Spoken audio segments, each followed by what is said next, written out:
Hello, my name's John Heitfield. I've been superintendent for over 20 years. It's always been one job that I've dreaded doing. That was aerification. But since they've improved the aerifiers, the top dressers, the core destroyers, core collectors, it's become a much easier job. There's always one part of the job that still is a tough job to accomplish. That was getting the aerified holes completely filled.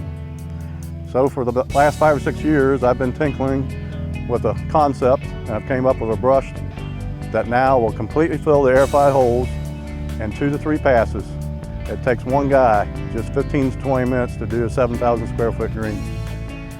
It's called Sweep and Fill 2. And actually, after I sold several hundred to superintendents, they came back to me and said, this isn't just a terrific top dressing brush, it's also an excellent grooming brush. What they were talking about, the action of the brush bristles, they kind of flick like mimicking a push broom, and they get into the canopy and lift up the turf. Lifts up the lateral shoots, stands it straight up. You do that just before you mow. It clips them off, and then eventually the plant starts shooting up finer leaf blades, and you get a denser, more flat surface to put on. After about a year's use of it continuously, and I'll use it about every 2 to 3 weeks. After about a year, it's amazing how much finer the grass plant becomes and a much truer surface.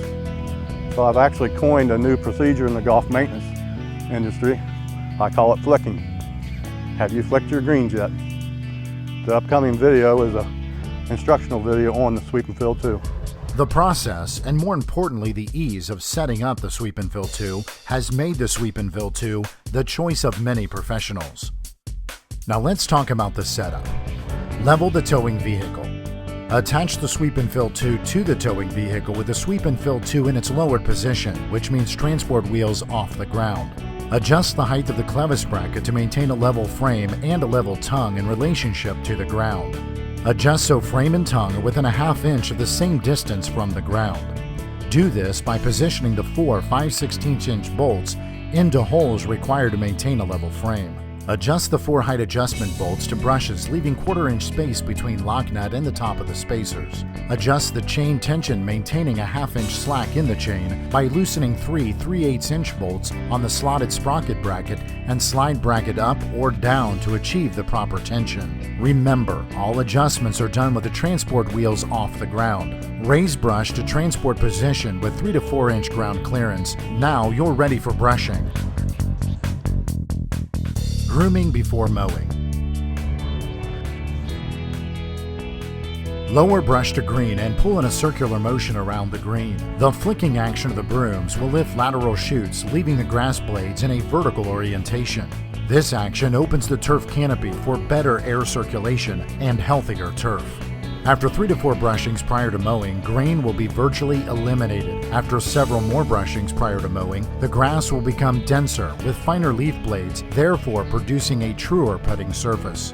This procedure is also excellent on approaches and fairways, leaving a tighter, more vertical grass plant for tighter ball lies and healthier growing conditions. Using the Sweep and Fill 2 for grooming has virtually eliminated vertigrooming and verticutting. The results are more effective with less stress to the plant. Filling aerified turf. Sand requirements will be less, 25% to 33% less. Ideally, you want to place more sand in the center of the green with a lesser amount of sand to the perimeter of the green. Brush the sand by pulling at a fast walking pace. A slower speed does a more efficient job, will save time in the long run. Fill center holes first, then circle outward to the perimeter of the green if the volume of sand is equal to the volume of the airspace in the coring holes. The results will be dramatic. Too much sand causes sand to build up on the surface and requires more brushing to clean the turf surface. The continuous flicking of the brush bristles lifts the turf canopy, placing the sand into the crown of the plant and completely fills the aerified hole without bridging. Dry turf and dry sand provide for more optimum results. It may require 2 to 3 passes for excellent results. After 1 pass, after 2 passes, after 3 passes. Brushing routine top dressing. Using the same setup as aerified turf. Pull brush across turf, working from center to outside. The flicking action of the brush bristles lifts leaf blades and places sand into the crown of the plant. It is possible to mow immediately afterwards or lightly water in before mowing. A large amount of sand may require 2 passes. The Sweep and Fill 2 is very gentle on the turf because of its flexible fibers, and with only about 3 to 4 inches of each brush actually making contact with the turf surface at all time. With my small work staff, I top dress greens once a month. Because of this, I apply 2 to 3 times as much sand as with normal light top dressing, which is done weekly or bi-weekly. I feel agronomically the results are just as beneficial with less labor spent. Other applications for Sweep and Fill 2: verdure removal in Bermuda, filling divots, redistributing infill in artificial turf, stripe patterns on artificial turf, limited thatch removal,